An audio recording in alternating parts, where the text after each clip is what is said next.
जीवन में कई बार ऐसे अवसर भी आते हैं कि आप लोगों से मिलने जाते हैं और उनसे कुछ आकांक्षाएं भी रखते हैं, और कई बार जीवन में ऐसे अवसर भी आते हैं कि लोग आपसे मिलने आते हैं। इसलिए अतिथियों का सम्मान करने से पूर्व सदा कुछ बातों को स्मरण रखना आवश्यक होता है।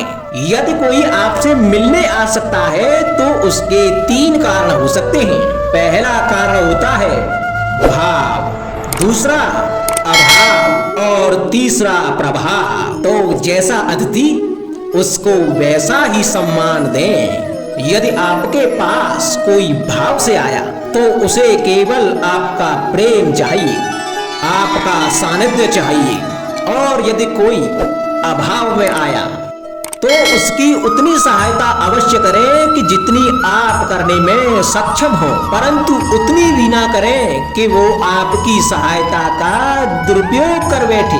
और यदि कोई प्रभाव में आया तो स्वयं पर अभिमान ना करें, क्योंकि जीवन में कभी ना कभी आप भी भाव अभाव प्रभाव के चक्रव्यूह में फंस सकते हैं।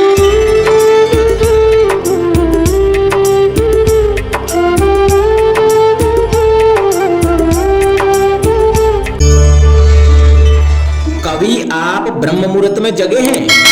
जगकर देखिए, संध्या होने के पश्चात जब रात्रि का अंधकार सारे संसार को धीरे धीरे अपने अंधकार में निगलने लगता है, तो यही अंधकार ब्रह्म मुहूर्त में भोर होने से ठीक पूर्व तनिक अधिक काला हो जाता है।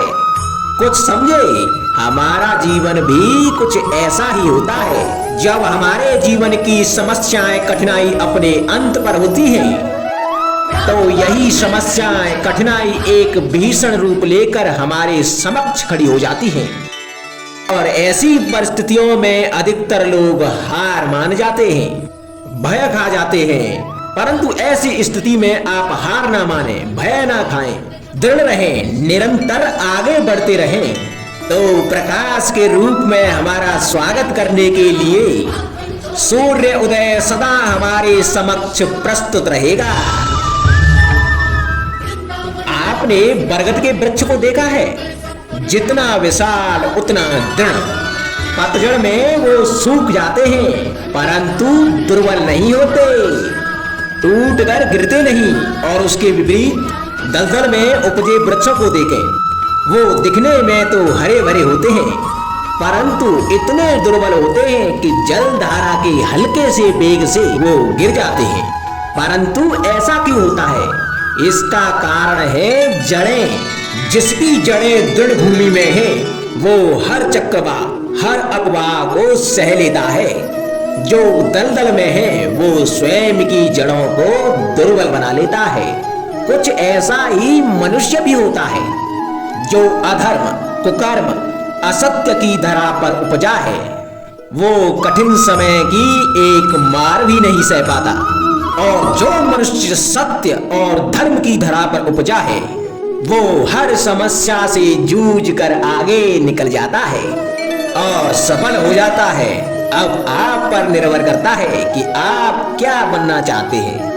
हमारे जीवन में मित्र और शत्रु बड़ा ही महत्व रखते हैं। यदि गंभीरता से सोचा जाए तो ऐसा कोई क्षण नहीं जब हम अपने मित्रों के बारे में ना सोचते हों या फिर शत्रुओं के बारे में। हमारा हर कार्य या तो हमारे मित्रों के हित के लिए होता है या फिर हमारे शत्रुओं के अहित के लिए। हम हर स्थान या तो अपने मित्रों के साथ होते हैं या फिर अपने शत्रुओं के साथ। कोई नहीं चाहता कि उनका शत्रु प्रसन्न रहे। संसार में हर कोई अपने शत्रु को नष्ट कर देना चाहता है, और ऐसा करने के लिए वो हर संभव प्रयास करता है। उसे आर्थिक, मानसिक और शारीरिक हानि पहुंचाने का प्रयास करता है। और यदि मैं आपको आज ऐसा मंत्र सिखाऊं जिससे आप अपने शत्रु को सदा के लिए नष्ट कर दे, तो और वो मंत्र है शत्रु को मित्र बनाना। अपने सभी शत्रुओं को अपना मित्र बना लीजिए और आपके सारे शत्रु स्वतः ही समाप्त हो जाएंगे। राधे राधे।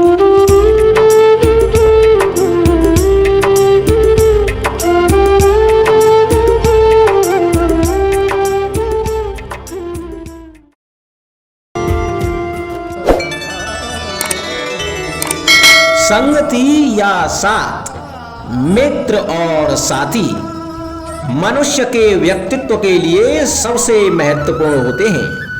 अब आप कहेंगे कि ये कैसे? मनुष्य अवश्य अपने व्यक्तित्व के लिए उत्तरदायी होता है, परंतु मनुष्य संगति में ना चाहते हुए भी उसका व्यक्तित्व संगत की भांति हो जाता है। इन पात्रों को देख रहे हैं आप? मध्य में जल रखा है, इसमें दूध और इसमें मलिन कीचड़ रखा है। यदि मैं इस जल को दूध में मिलाता हूं तो यह जल दूध बन जाता है, और यदि इसी जल को इस मलिन कीचड़ में मिलाता हूं तो यह जल या मलिन कीचड़ में परिवर्तित हो जाता है। हाँ, ऐसी कोई युक्ति नहीं कि जल बिना घुले मिले दूध या कीचड़ में अपना अस्तित्व बनाए रखे या इनसे अलग बना रहे। और ठीक ऐसा ही मनुष्य के जीवन में भी होता है कि यदि एक गुणहीन व्यक्ति गुणवानों की संगत में बैठे तो उसे भी गुणवान समझा जाता है, सम्मान का पात्र समझा जाता है। और यदि एक गुणवान व्यक्ति गुणहीनों की संगत में बैठे तो उसे भी तिरस्कार मिलता है। इसलिए अपने जीवन में संगति सोच समझकर सावधानी से चुनिएगा। कभी खेत में किसी किसान को खेती करते देखा है? वो उसे सींचता है, जोतता है, पशु पंछियों से खेत की फसल की रक्षा करता है, परंतु एक बात का वो सबसे विशेष ध्यान रखता है कि कहीं खेत में खरपतवार न उग जाए, क्योंकि एक खरपतवार का लान खेत की सारी फसल को नष्ट कर सकता है। ठीक उसी प्रकार यदि वंश की कोई संतान खोटी निकल जाती है तो वह समूचे वंश का सर्वनाश कर देती है।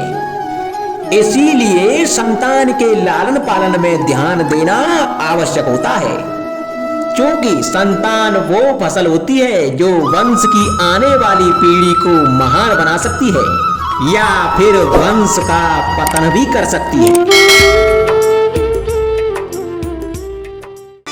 मनुष्य के जीवन में संतान का बहुत महत्व है। उस संतान के लिए वो कितने कष्ट सहता है, उसे पालता है, पोसता है, और यदि यही संतान उसके संताप का कारण बन जाए तो क्या ये उसका दोष है?